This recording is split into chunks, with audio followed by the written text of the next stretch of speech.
আরেকটা কথা, আপনাদের শরিক দলের এক মন্ত্রী স্বরাষ্ট্র দপ্তরের দাবি করছেন, এই ব্যাপারে কি বলবেন? বলার অধিকার আছে, অন্যায় কিছু না, কিন্তু আমি বলবো মুখ্যমন্ত্রী যে কোনো দপ্তর যে কোনো মন্ত্রীকে যে কোনো সময় দিতে পারে, এটা ওনার অধিকার।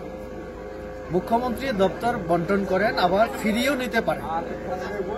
আমি মনে করি আমাদের এটা কোনো মন্ত্রী যদি বলে থাকেন, অনিমেষ বাবু উনি একজন ক্যাবিনেট মন্ত্রী হিসেবে বলতে পারেন না, ওনার মুখ্যমন্ত্রী যার অধীনে উনি কাজ করছেন, যে উনি ওনার মুখ্যমন্ত্রীকে কথা বলতে পারেন।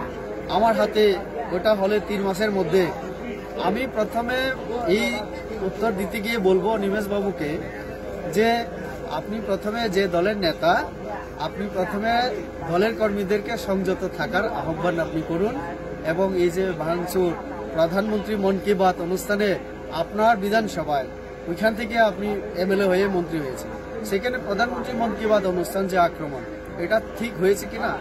ঠিক হয়নি। তো এই সমস্ত জায়গায় আপনি একটু অভিভাবক হয়ে দাঁড়ান।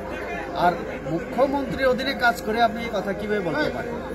তো কাজেই উনার হাতে উনি তো অনেক সময় অনেক কিছু কথা বলেন। যদি আমি বলি, একবার আমার সঙ্গে একটা টিভি টক শোতে উনি বলেছিলেন আমি যদি পুলিশ অফিসার হই তাহলে ইলিগাল মাইগ্রেন্ট বন্ধ করে দেব। আমি তখন বলেছিলাম আপনি পুলিশ অফিসার থেকেও উপরে ছিলেন, কারণ 5 বছর এমপি ছিলেন, এমএলএ ছিলেন এর আগে। তো উনি এখন ক্যাবিনেট মন্ত্রী। আপনার কোনো বক্তব্য থাকলে, আইন শৃঙ্খলা যদি আপনার চোখে যদি এমন কিছু হয়ে থাকে, তাহলে এখানে আপনিও জড়িত, কারণ আপনি ক্যাবিনেট মন্ত্রী, আপনারা রাজ্য চালান। তো এই ব্যর্থতা যদি হয় আপনারও, অনিমেষ দেববর্মারও ব্যর্থতা, তো এটা কেন বুঝেন না? তো যদি থাকে উনি মুখ্যমন্ত্রীর সাথে কথা বলতে পারেন, আর কেন ওনাকে স্বরাষ্ট্রমন্ত্রী দেব? আর এটা তো আমাদের অধিকার না, আমরা তো দপ্তর বন্টন করেছি, মুখ্যমন্ত্রীর হাতে আছে সেটা। তো আপনি কিভাবে বলেন? আপনি তো উচ্চ শিক্ষামন্ত্রীও হতে চেয়েছিলেন। তো এটা তো শরিকের মধ্যে আলোচনা ক্রমে হয়েছে, যেটা দেওয়া হয়েছে এটা চালান আগে। বন দপ্তরের মতো এত ভালো একটা গুরুত্বপূর্ণ, আপনার এলাকায় হাতির আক্রমণে মানুষ মারা যায়, আপনি কাজ করুন। আরো অনেক কিছু আছে, এই যে বনায়নের মাধ্যমে যেভাবে আর্থিক অবস্থার উন্নতির কথা জনজাতিদের, সেটা করুন।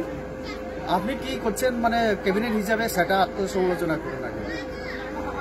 মানে স্বরাষ্ট্রমন্ত্রী দিলেই যে আপনি সবকিছু করবেন আর না হলে করবেন না, এটা তো ঠিক।